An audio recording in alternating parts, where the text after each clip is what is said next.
se passe bien pour vous? Ça se passe bien? Est-ce qu'on est encouragé?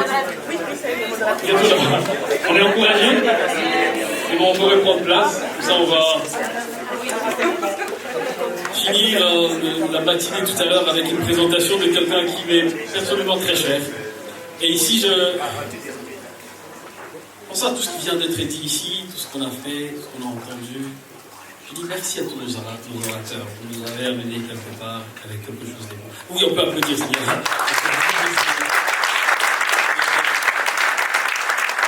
Je voudrais juste dire quelque chose. Même quand on parle que d'entrepreneurs, on parle que des salariés, on est tous concernés quand on est mère au foyer. On est tous concernés quand on est à la retraite. On est concernés quand on est ouvrier. Tout ce qu'on est en train de dire ici, c'est pour nous tous. On est tous au travail. On est en collaboration avec le Seigneur. Et tout ce qu'on est en train de nous partager nous concerne tous. Amen. Amen. Et merci à tous nos orateurs qui ont très bien présenté et qui donnent un peu de la valeur. Pas seulement à ce que nous faisons, mais à nous qui faisons. Comprenons que créer à l'image de Dieu, tout ce que nous faisons a de la valeur pour le Dieu qui nous a créés à son image. Amen. Et la personne que je vais inviter maintenant pour clôturer cette matinée, c'est quelqu'un qui personnellement m'est très cher. Je l'ai rencontré il m'a rencontré sans me connaître. Et je suis obligé de le dire, il n'aime pas. J'étais en train de faire mon master à Full Theological Seminary il y a plusieurs années, 12 ans, 13 ans peut-être. Et j'avais besoin d'une bourse à un certain niveau. Et le président de Fuller, le vice-président de Fuller, il me dit, mais écoute Patrick, je connais quelqu'un qui peut, je vais le contacter, peut-être qu'il peut investir dans ta bourse. Il me manquait un peu pour finir mon programme. Et il a dit, mais je connais, comme tu viens du Congo, le vrai. Je n'aurais pas dû le dire. Comme tu viens du Congo, je connais quelqu'un qui est aussi originaire du Congo, il est ici et il aide. Je lui ai parlé. Il a parlé à la personne a investi beaucoup d'argent. La personne n'a même pas voulu me chercher pour me connaître. Mais pour lui, l'idée c'était, Dieu m'a béni, Dieu m'a ouvert des portes. Et moi aussi, j'essaie dans d'autres vies. Et on s'est retrouvés plusieurs années plus tard. Je lui ai dit, on m'a parlé de vous, parce que vous avez investi dans ce que j'ai fait. Et on se retrouve dans le travail, dans l'œuvre de Dieu. Et on est resté proches. Il m'inspire beaucoup par son parcours, par son humilité et par ce que Dieu fait. Et quand on pensait à ses sommets, ma prière était, si je peux l'avoir aussi, pour qu'il partage son parcours avec le Seigneur. Et comment il a vécu avec le Seigneur, tous ses parcours. Il est à la retraite maintenant, mais il n'a pas arrêté de travailler. La preuve, il est là. Je l'appelle Athanas Kadita. Tu veux venir, s'il te plaît?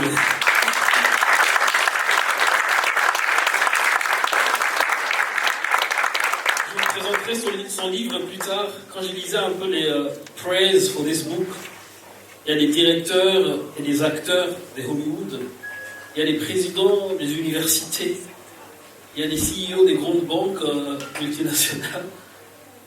Mais c'est un livre qui m'a aussi béni. Il est disponible, qui parle de son histoire et de son parcours. Pas pour ces gens qui l'ont praisé, mais pour son contenu. C'est tout ça.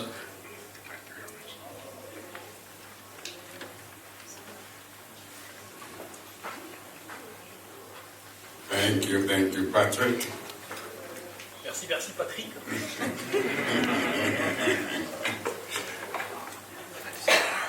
Est-ce que nous sommes bénis ce matin? Oui.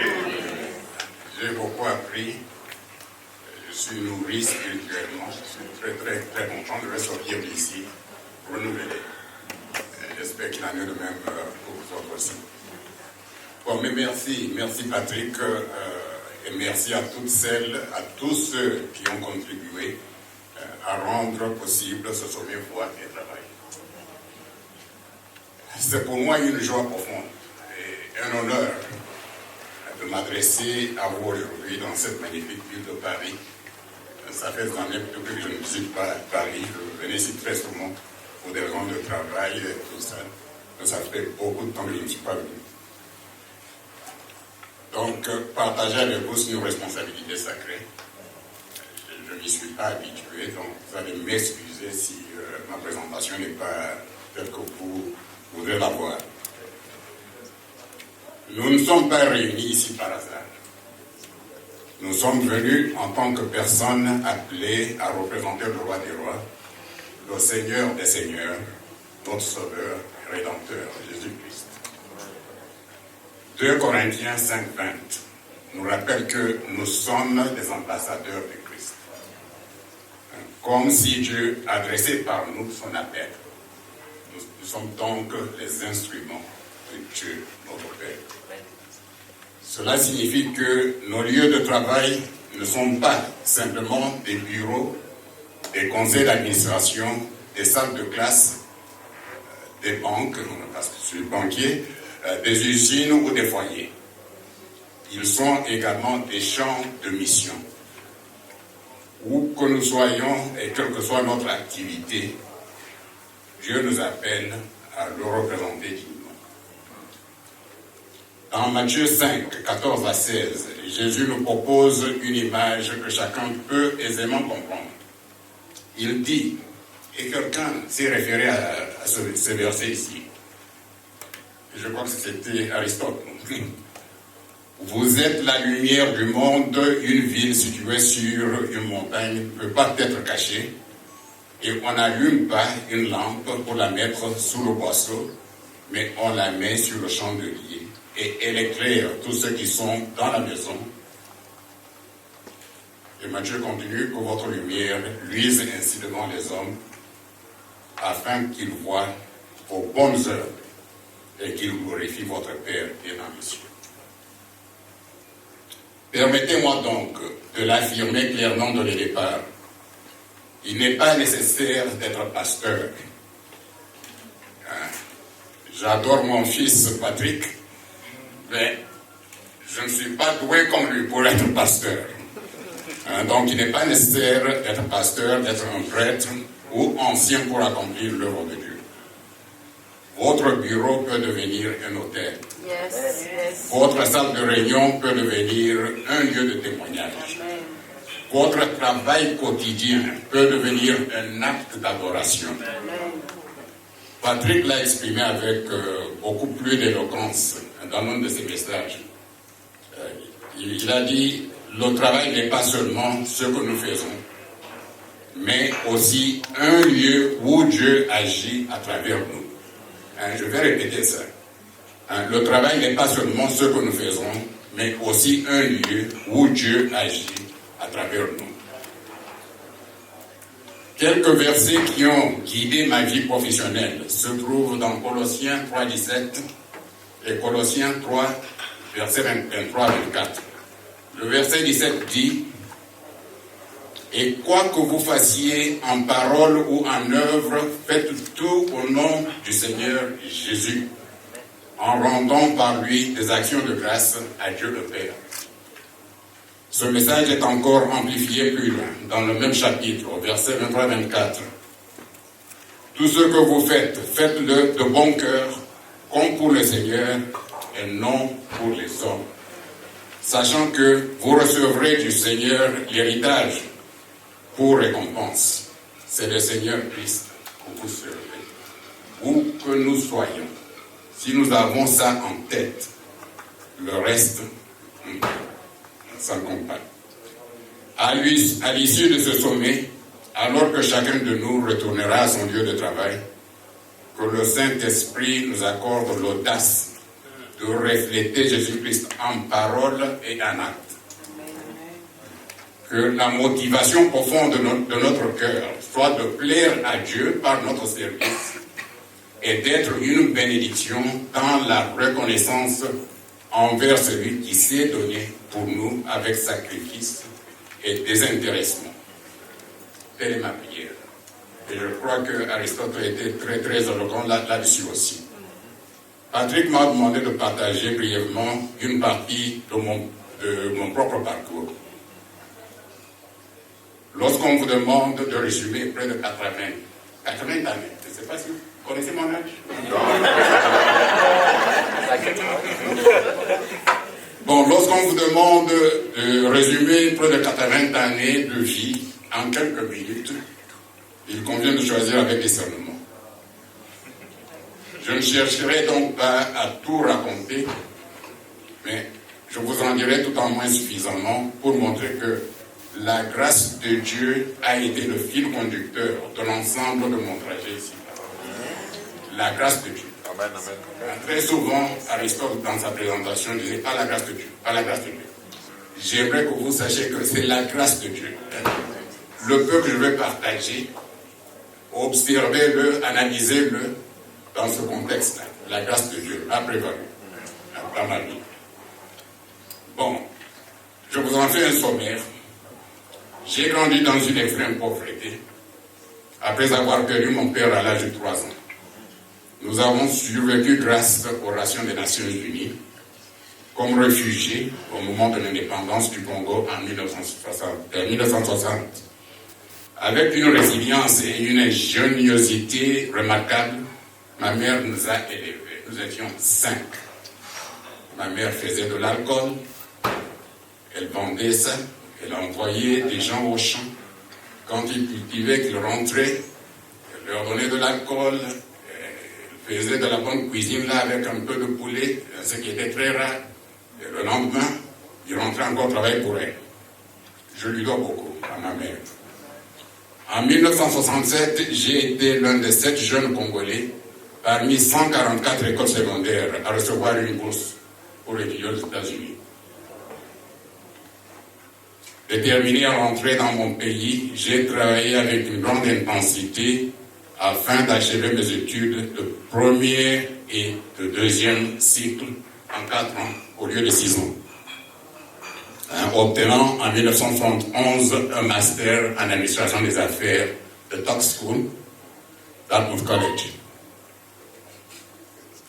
Je n'avais pas prévu de faire carrière dans la banque et pourtant, c'est là que je me suis retrouvé pour une carrière internationale de 36 ans. La première partie de ma carrière dans les années 1970 fut marquée par des épreuves redoutables, allant de la trahison à l'emprisonnement injuste, ainsi qu'à des menaces contre ma vie. Bien d'autres défis significatifs suivirent ces premières années dans un pays alors connu comme nos alliés. Contre toute attente, me voici aujourd'hui en train de partager mon histoire avec vous. Je ne la raconte pas pour me célébrer moi-même, mais plutôt pour rendre gloire à Dieu dont la main directrice ne m'a jamais abandonné. Amen. Le psaume 105 nous y invite précisément. Louez l'Éternel, invoquez son nom, faites connaître parmi les peuples ses hauts faits, chantez, chantez en son honneur et parlez de toutes ses merveilles. Ces 80 années, j'aimerais déposer entre vous 5 pépites d'or, 5 leçons que j'espère vous pourrez emporter avec vous dans vos propres lieux de travail. Quand j'ai commencé à écrire ça, j'avais à peu près 20 pages. Et plus d'une dizaine de choses que je voulais partager. Mais Patrick me dit,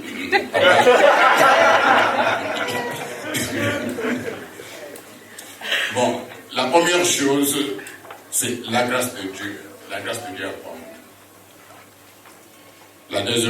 La deuxième chose que je vais partager, accorder et recevez le pardon. Accorder et recevez le pardon. Troisième chose, faites ce qui est juste, ce qui est correct, même lorsque cela entraîne un coût. Quatrième, soyez généreux et investissez dans les autres. On en a parlé aussi. Et finalement, ayez confiance que les plans de Dieu sont les meilleurs. La première pépite, la grâce de Dieu abonde. Je me souviens avoir pris la parole lors d'une conférence destinée aux employés de Lloyds Banking Group à Londres. Et il m'avait posé la question, Eti, accepteriez-vous de partager le secret de votre succès dans le secteur bancaire? Je pense qu'il s'attendait à une formule, une stratégie une discipline, un réseau relationnel ou peut-être quelque choix de carrière judiciaire. Au lieu de tout cela, au lieu d'avoir des formules, j'ai commencé par une phrase. Je suis arrivé là où je suis par la grâce de Dieu. Cette simple confession a ouvert une porte. À la suite de la conférence, un groupe de prières hebdomadaires était né au sein de la banque. Amen.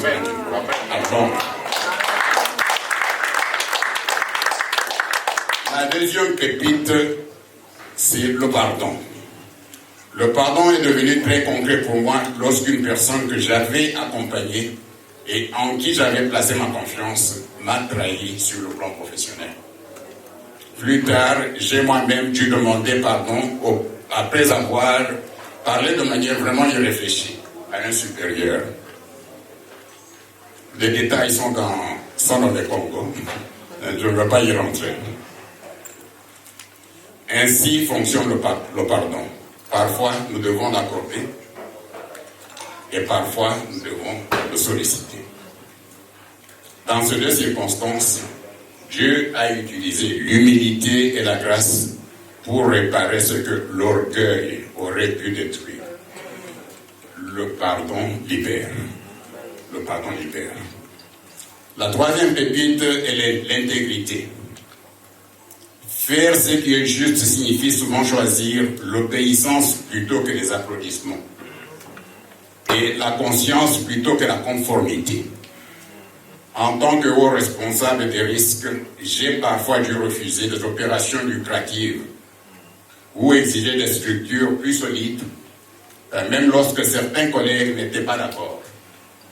Dans ces moments-là, la question n'était pas « cette décision plaira-t-elle à tout le monde ?» La question était plutôt « puis-je rentrer chez moi à la maison avec une conscience claire devant Dieu ?» La quatrième pépite, c'est la générosité. La générosité ne concerne pas uniquement l'argent. Elle consiste à considérer ce que Dieu a placé entre nos mains et à demander, Seigneur, comment ceci peut-il devenir une bénédiction pour quelqu'un d'autre? Avant ma retraite, je souhaitais contribuer à soulager la pauvreté dans le monde. Opportunity International m'a offert un moyen de mettre mon expérience bancaire au service des plus pauvres grâce à la microfinance. Dieu a béni cette œuvre bien au-delà de mes attentes.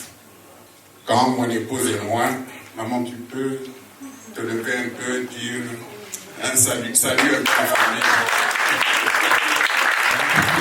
Je m'excuse beaucoup, c'est mon épouse de 54 ans.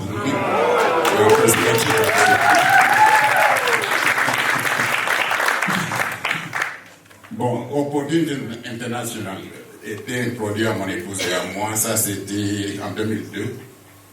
On servait 356 000 démunis à travers le monde, dans 33 pays. Bon, aujourd'hui, les 356 000 servis à travers le monde, 33 pays. Aujourd'hui, cette organisation-là, Opportunity International, sert 16 700 000 personnes.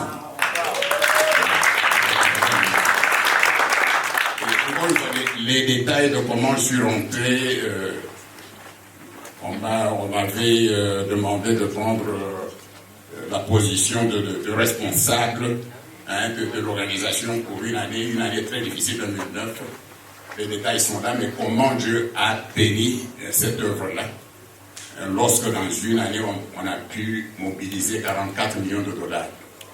Une organisation qui allait vraiment mourir, disparaître. Les détails sont dans le livre, mais c'est une organisation qui sert aujourd'hui et je suis vraiment... j'apprécie ce que le Seigneur a fait dans ça.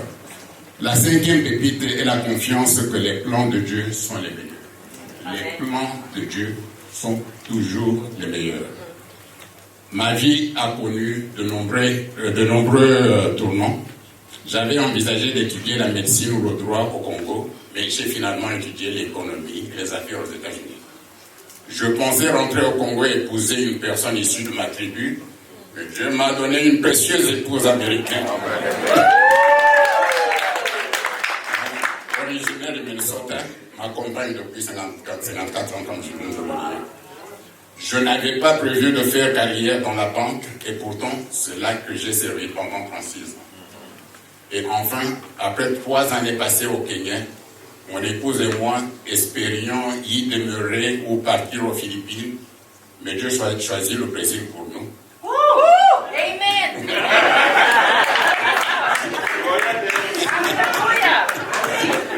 Bon dia. À maintes reprises, les plans de notre Créateur se sont révélés meilleurs que les miens. Le psaume 139, versets 16 à 18, a profondément résonné en moi. Tu me voyais pendant ma naissance, tous les jours de ma vie étaient inscrits dans ton livre. Chaque instant était établi avant qu'un seul jour n'existe. Que tes pensées me sont précieuses. Oh Dieu, elles sont innombrables. Je ne peux même pas les compter. Elles sont plus nombreuses que les grains de sable. Et quand je me réveille, tu es encore avec moi. Et Job 8, verset 7 nous rassure. Ton commencement aura été modeste, mais ta fin sera très grande. Alléluia. Je ne croyais jamais que je pouvais être ici en train de vous parler. Ainsi on voit mon histoire et je vous la dirai dans son nom de Congo. Je ne pouvais pas être ici, mais Dieu avait déjà tracé l'histoire. Ainsi, lorsque je contemple mon passé, je vois des vallées et des montagnes, des revers et des surprises, la douleur et la provision. Mais au-dessus de tout cela, je vois la fidélité de Dieu. C'est pourquoi je choisis de compter mes bénédictions chaque jour et d'être son instrument pour venir en aide aux autres, selon que le Saint-Esprit pourvoit et rend possible. Permets-moi de partager cette réflexion. La grâce de Dieu ne nous est pas donnée seulement pour notre réconfort. Elle est aussi pour la mission nous confiée par le Christ. Dieu a placé chacun de nous quelque part. Peut-être dans une entreprise, un ministère, une salle de classe, une famille ou une communauté, afin que sa lumière puisse y briller à travers nous. La question n'est donc pas seulement quel travail accomplis-je, mais aussi et surtout qui suis-je en train de représenter pendant que je fais mon travail. C'est une question qui mérite d'être emportée avec nous à l'issue de ce sommet. Je conclurai en empruntant une partie d'une histoire de Linda Ellis, une histoire que j'ai lue dans un livre de mon ami Richard Cope, le livre intitulé Doing the Christian Life. Bon, l'histoire va comme ça. J'ai lu l'histoire d'un homme qui s'est levé pour prendre la parole lors des funérailles d'un ami. Il a évoqué les dates inscrites sur la pierre tombale, du commencement à la fin. Il a d'abord mentionné la date de naissance, puis a prononcé la date suivante avec des larmes. Mais il a dit que ce qui comptait le plus, c'était le tirer entre les années. Car ce tirer représente tout le temps passé à vivre sur terre. Et nous savons que nous sommes ici aujourd'hui et demain partis, comme ça. À la lumière de l'éternité, notre vie sur terre n'est qu'un bref instant. Madame Ellis conclut l'histoire avec la question suivante. Ainsi, lorsque votre éloge funèbre sera lu et que les actions de votre vie seront rappelées, serez-vous fiers de ce qui sera dit sur la manière dont vous aurez vécu votre tirée? Lorsque les autres regarderont le tiré entre votre premier jour et votre dernier jour, que verront-ils? Verront-ils une vie consacrée à poursuivre de succès ou une vie consacrée à refléter le Christ? verront-ils un travail accompli seulement pour l'approbation de l'homme ou un excellent travail fait avec toute diligence pour la gloire de Dieu? Que Dieu nous aide tous à vivre pleinement et fidèlement nos tirés. Je vous remercie.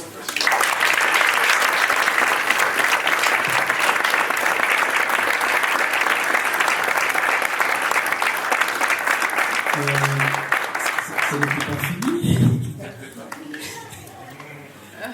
On avait prévu 2 ou 3 questions. Moi, je suis Ah, sorry, yes. Je veux m'asseoir. Désolé. Merci beaucoup. Pardon. On va prendre juste quelques minutes de questions alors que les tables se préparent pour notre repas. Quand je venais, j'ai pris mon livre et son livre. Après avoir entendu ce qu'il a dit, j'ai dit je laisse le mien. Comment après un discours comme celui-ci, est-ce que je vais vous présenter? Papa Tanas, j'ai eu la grâce de vous côtoyer, de connaître votre parcours. Vous avez parlé de Lloyds Bank à Londres. Vous avez parlé d'Opportunity International.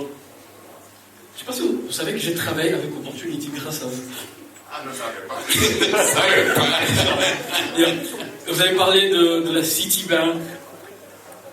Mais parlons de tous ces parcours. Ce n'est pas pour négliger certains jobs, mais votre rôle n'a pas été négligeable. Vous êtes parmi les pionniers de la Citibank, que ce soit au Zaïre, au Kenya. Et étant au Kenya, on vous a proposé d'être le PDG des Citibank Nigeria. Maman Priscilla a refusé. Et Dieu on est venu vous chercher, vous proposer 3 pays. Le Kenya, le Brésil ou les Philippines. Vous êtes parti au Brésil. On vous a proposé 2 autres pays qu'il fallait manager. Le Portugal et l'Espagne. On vous a pris de là. Le président lui-même de la Citibank, il a envoyé les Japonais vous chercher pour aller transformer leur banque. Vous avez managé, vous avez été Global Risk Manager des 70 pays de la Citibank. Avec un portefeuille vous avez géré un portefeuille de plus de 150 milliards de dollars. Et ici, vous êtes en train de nous parler de l'humilité. Vous êtes en train de nous parler de l'obéissance. Et partout où vous êtes allé, on est venu vous chercher. Lloyds Bank est venu vous chercher parce que vous venez d'arrêter votre travail. Ils ont dit, on a besoin d'un managing director. Est-ce que tu veux venir? Opportunity International, ils n'avaient pas de CEO. Ils sont venus vous chercher pour que vous veniez redonner la vie à ces entreprises. Comment rester humble et reconnaître la grâce de Dieu alors que vos atouts, vos œuvres font à ce que les gens viennent vous chercher? Moi, je ne sais pas. J'ai mon petit livre là, je pense que je suis arrivé. Dites-nous.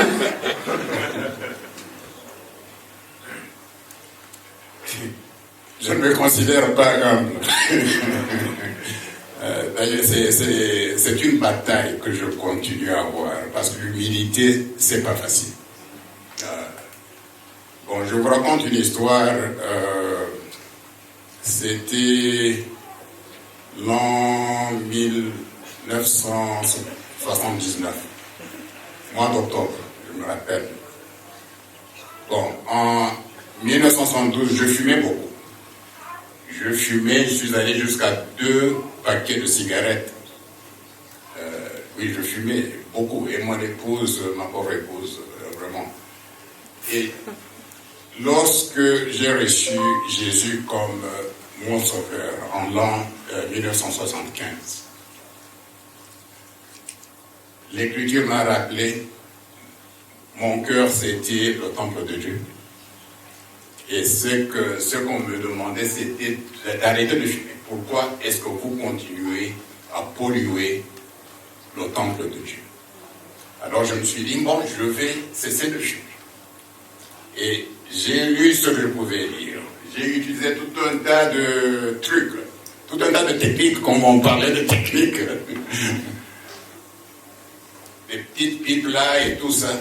Bon, pendant 4 ans. Pendant 4 ans. Pas de succès. Pas de succès. Et enfin, j'ai dit au groupe, à notre groupe de prière, aidez-moi, priez pour moi. J'aimerais cesser de fumer, mais je ne peux pas. J'ai essayé 4 ans. Ils ont mis une chaise au milieu de la salle où on se réunissait. Mais au lieu de prier pour moi, ils ont commencé à me poser des questions. Et après toutes ces questions-là, la conclusion c'était: Athanase, ton problème, ce n'est pas la cigarette. Ton problème, c'est pride, l'orgueil. Ton problème, c'est l'orgueil. Nous allons prier que Dieu fasse quelque chose sur ton orgueil. Le symptôme qui est la cigarette va disparaître aussi. Ils ont prié pour moi. Le lendemain, c'était fini avec la cigarette.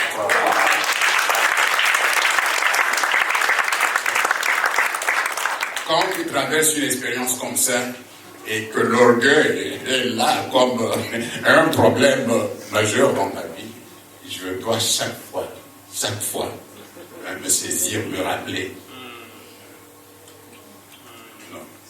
Non mais c'est encore une lutte. Je ne suis pas humble, je vais le confesser, je ne suis pas humble. Mais c'est un problème, c'est une lutte. Je suis très très au courant d'où je suis et pourquoi je suis là où je suis. Si c'est par la grâce de Dieu, de quoi est-ce que je vais me vanter? Je ne suis pas humble, seul un humble peut le dire.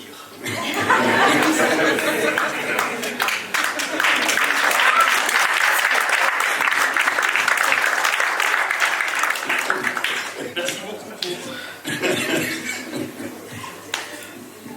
Désolé. Merci beaucoup. Et il y a une histoire. Quand vous êtes à Nairobi, Ouais. Vous êtes à Nairobi, on vous propose Philippines, Brésil ou le Kenya. Okay. Et vous, désolé aux Brésiliens qui sont là, vous avez dit non, jamais pas le Brésil. Ouais. Pardon. Mais vous vous êtes dit quand même, on va prier entre Philippines et Brésil. Ouais. Et Kenya. Ouais. Moi, ce qui me touche dans cette histoire déjà, c'est dans le choix de ce que vous allez faire et d'où vous aimeriez aller, vous n'avez pas laissé maman Priscille. Vous avez demandé de prier avec elle. Ouais. Dans toutes mes décisions. Quel a été ça? En fait, vous nous avez parlé de sa place dans votre vie. Ouais. Mais quel a été vraiment son rôle dans tout ce parcours jusqu'ici? Ouais. Non, sans elle, non. Je partage avec toi. Il y a Dieu, il y a Priscilla.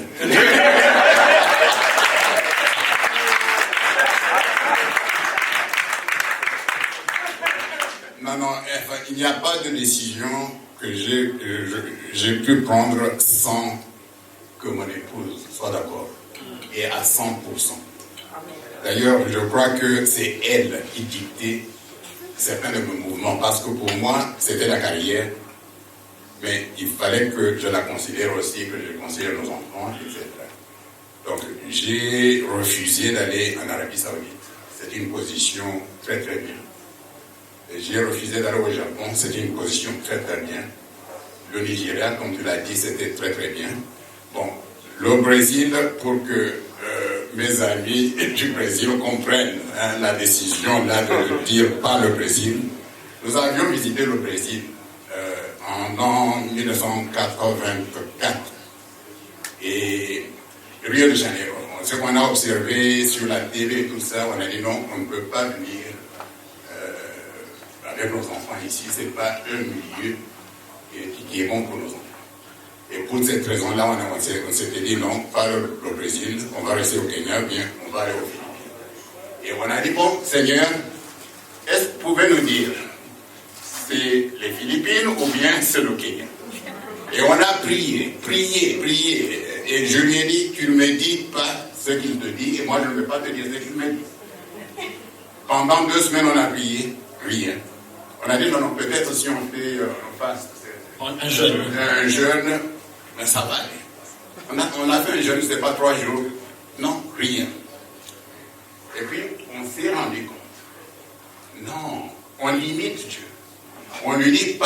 Brésil, mais donne-nous le choix entre ces deux pays. Seigneur, tu veux qu'on mette le Brésil sur la table? Oui. Et bien, une fois, après dîner chez un ami, on sort, on est en train de marcher comme ça, elle et moi, main dans la main, des amoureux. On se regarde, et elle me dit, c'est le Brésil. Je lui dis, oui, c'est le Brésil. Et l'ambassadeur du Brésil au Kenya s'est occupé lui-même de notre dossier. Du commencement à la fin. Il nous a invités chez lui. Il nous a offert à manger. Il nous a présenté des vidéos sur la culture brésilienne. C'était incroyable. Et il y a des miracles, il y a des histoires qui sont dans le livre. Quand on est allé au Brésil, on était dans un coin là où de temps en temps, les gens pouvaient rentrer dans la maison, voler, tout ça. Et Dieu nous avait promis la sécurité totale. Pendant 3 ans, rien ne nous est arrivé. Amen. Quelqu'un a une question? Quand la sagesse est assise là, posez une question. On a encore 10 minutes avant d'aller manger. Je vois une main et puis deuxième. Oui, Xavier, je viens avec le micro. Bonjour, Xavier. Alors ma question est très simple. En 50 ans, 60 ans de carrière, quelle était votre routine? Quelle est votre routine? Routine matinale, par exemple. Routine? Oui, votre routine, oui. exactement. Oui. Voilà. Donc nous avons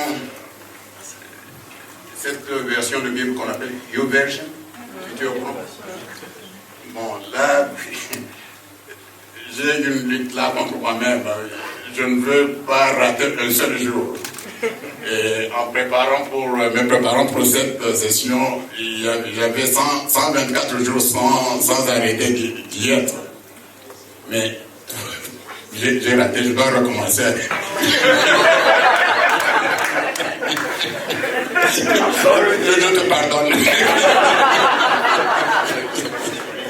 Non, mais c'est être dans la Bible.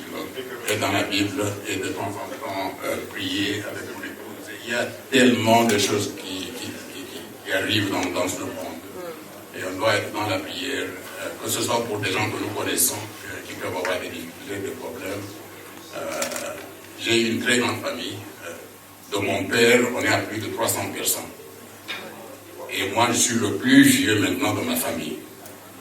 Et tu peux te rendre compte des messages que je reçois presque chaque jour.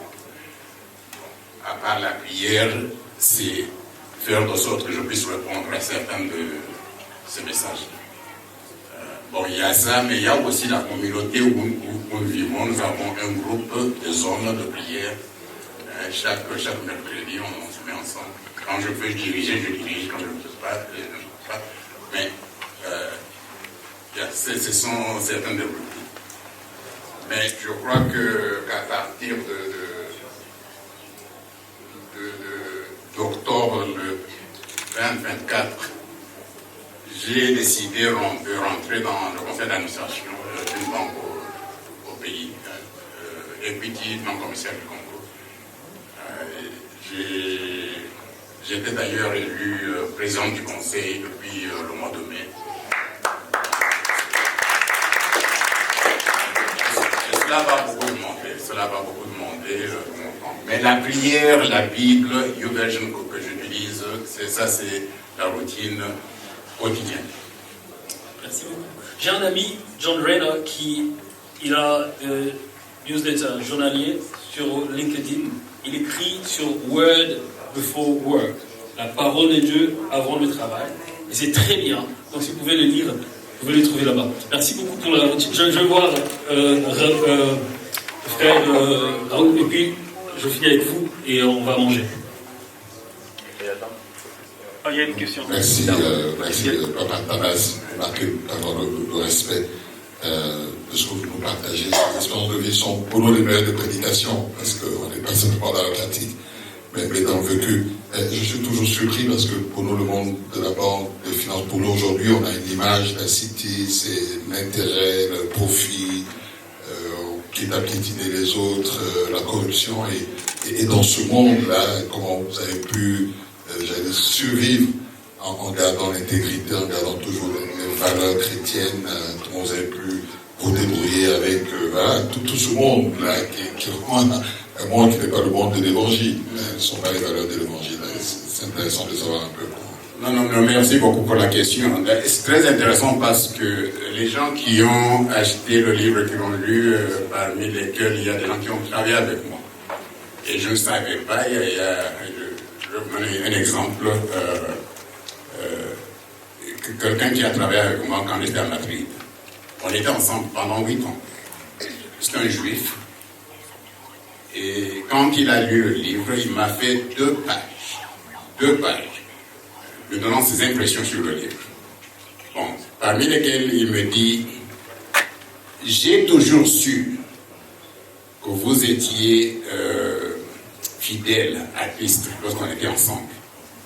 Il me dit ça, il ne m'avait jamais parlé des histoires de religion quand on était ensemble. Il me dit, j'ai toujours su ça. Hein, la façon dont vous vous conduisiez, tout ça, il voyait tout ça. Et puis il me dit, mais j'ai quelque chose que je n'apprécie pas beaucoup parce que, comme tous les autres qui ont pris leur retraite de la banque, vous avez continué à travailler. Mais quand je réfléchis encore, je vous pardonne parce que dans votre cas, vous suivez le mandat que Christ vous a donné. Ça, c'est un juif. Et un juif qui vous a dit. Donc, bon, moi, je ne sais pas, c'est pour ça que je parle de la grâce de Dieu. Parce que moi, je ne devrais même pas avoir une carrière dans la Citibank. Je devrais être foutu à la porte. Les choses que j'ai pu faire. Mon patron, encore une fois à Madrid, chaque fois qu'il parlait, c'était des bêtises qui sortaient de sa bouche. Hein? Swear words. Ouais. So, when you swear, when you... On dit facilement des mots. Ouais. Et je lui ai dit, il s'appelait Amador, je ne suis pas confortable. Lorsque vous utilisez ce mot-là, ce n'est pas vraiment nécessaire. Vous avez un message à me donner. Vous me le donnez d'une façon directe sans utiliser ces mots-là. Et vous savez quoi? Même dans des réunions avec mes copains, il a commencé à ne pas utiliser des mots vulgaires et tout ça. Et quand ça ressortait, parce que quelqu'un qui le faisait, quand ça ressortait, il me regardait et dit, je m'excuse beaucoup. Bon, il y a ça. Il y a au Libéria, et je vais être bref, au Libéria, la banque me dit, tu as beaucoup souffert. Chez moi, vous avez beaucoup souffert. Elle me dit, vous allez au Libéria, vous allez être notre managing director pour la banque. C'est un pays paisible, pendant 133 ans, sans problème. Allez gérer notre banque là-bas. Après 3 semaines, coup d'État. Mais crise totale, 12 des ministres balayés sur la plage et tout ça. Bon. Il y a un conseil militaire qui est formé.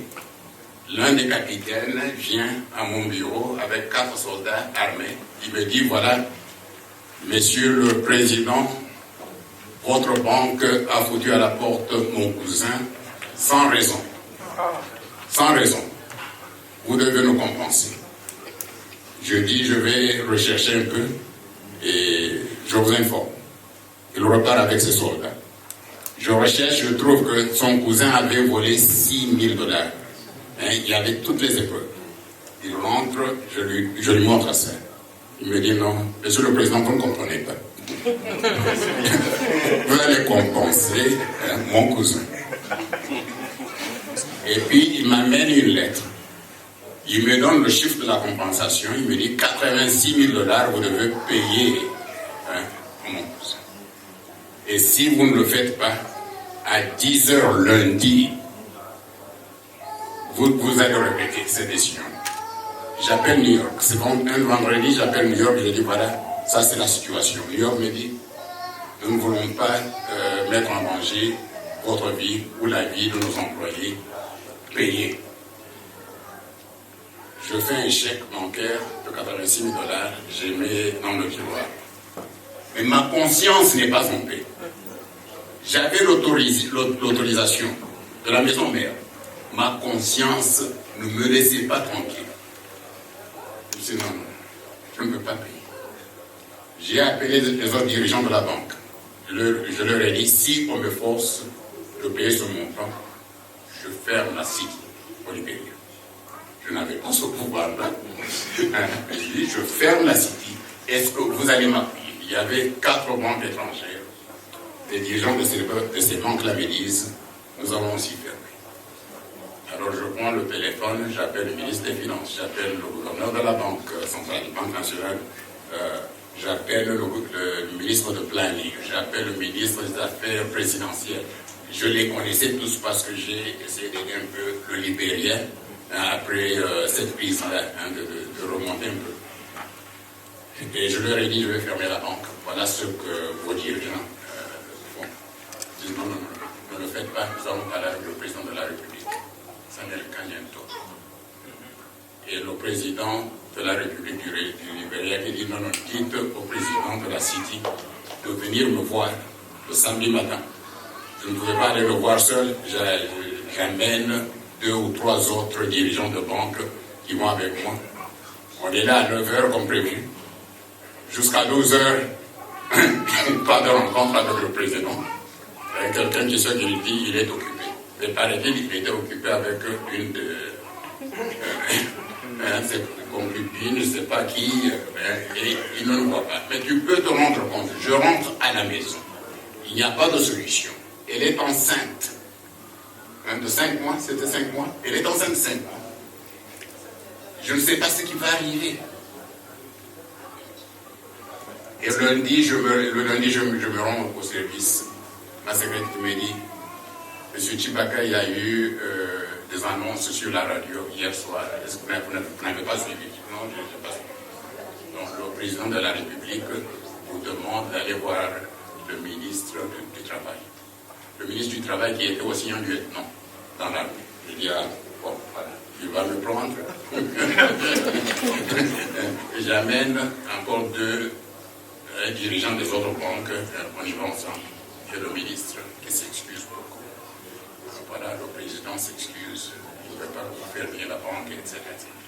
Je n'ai pas pu payer les 86 000 $. Même, c'était autorisé, mais ma conscience ne pouvait pas me donner la paix. Non, mais...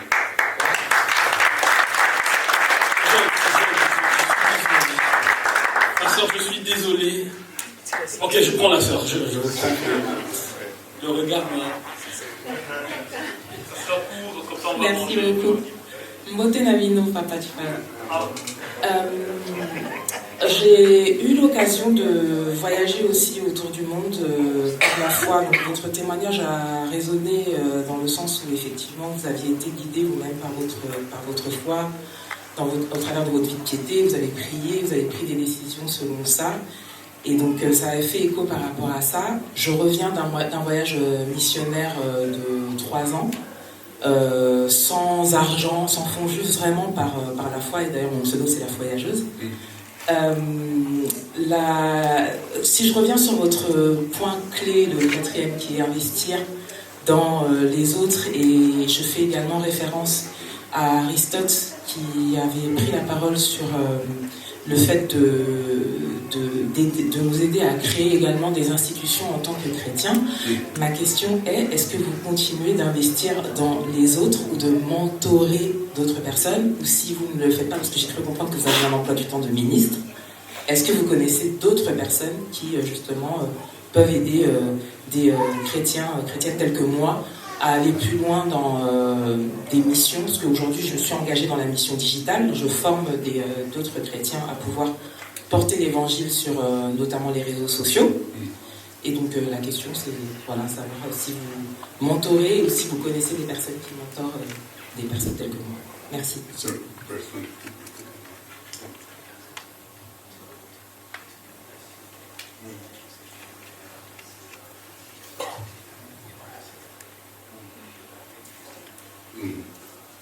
Oui, on connaît des personnes. Si tu veux, on peut parler. On peut parler en état. Non, je connais des personnes.